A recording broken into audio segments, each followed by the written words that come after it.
We talk about watching guys grow.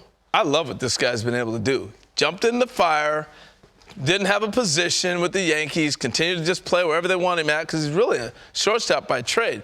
I think he should be leading off, yes, as we head to the postseason, and here's why. Because the Yankees, yes, you had Aaron Judge at the top, and he's chasing 62 and all that.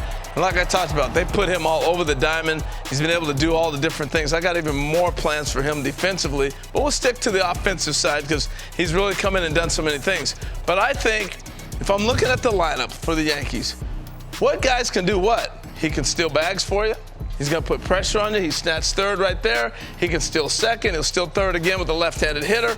He continues to just force action.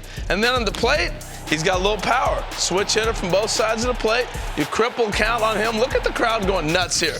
He's going to be a guy. Here's 3-0. What are you going to do? I'm going to take a pitch. No problem. 3-0. I can hit 3-1. I'll drive the ball the other way on a 3-1 count. He uses the whole ballpark. And I'm telling you, in the postseason, they better put the ball in play and have a guy that can put some heat on the other team. And he can do it from both sides of the plate. And I'm telling you, he is the prototypical guy that they need at the top of this order right now because he can use the whole ballpark, both sides of the plate. I just think it allows length in the lineup when you move Judge out of 1, move him down to 2 or 3 or whatever you want to do. Then you got Rizzo and then you got Stanton.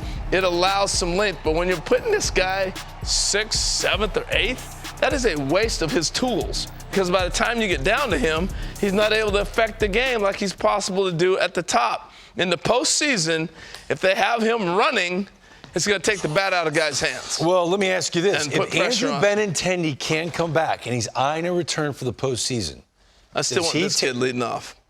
Well, who plays left field? Now it's a game of musical chairs. There's only so many spots. Would you pick Oswaldo Cabrera, the 23-year-old that you just I put him in center. Why not? No Harrison Bader? Nope. But you legitimately went and got him to make key defensive plays in center field. He can come in late inning. Look, he's not dominating. How many games has Oswaldo Cabrera played in center field? How many games did he play in right before he came up making all the plays? He never did. Oh, man, I can't have an inexperienced center fielder game 1. Well, you said where's he going to play? I'm not banking on Benintendi playing. I don't know. I don't see that happening. But if you had to pick between the two, Andrew Benintendi is your starting left fielder. I know this kid's healthy, and I don't know what Benintendi's going to bring me.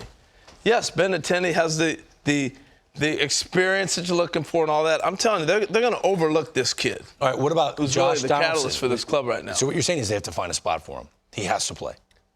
That's what you're saying, essentially. So if Benintendi comes back, you kind of trade a lot of young talent at arms to go get him.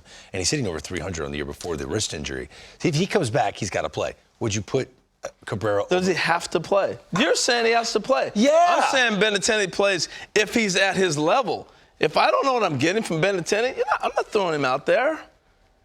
He hasn't played in 2 months. Coming back from what injury? A wrist injury. A wrist injury. I'm sorry.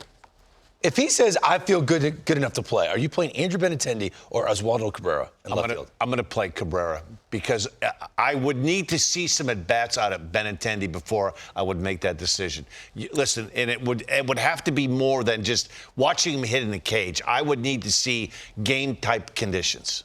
Because it's a controlled element when you're hitting early and you're in the cage and you're taking live beats. I'm telling you, there's going to be an issue here because Matt Carpenter could come back too. And Matt Carpenter's definitely playing. He's going to pinch hit. What? Matt Carpenter's OPS was rivaling. It was up there with Aaron Judge's before he went down. Matt Carpenter was the second best hitter the Yankees had this year. Well, it's a nice problem to have because they haven't had the offense.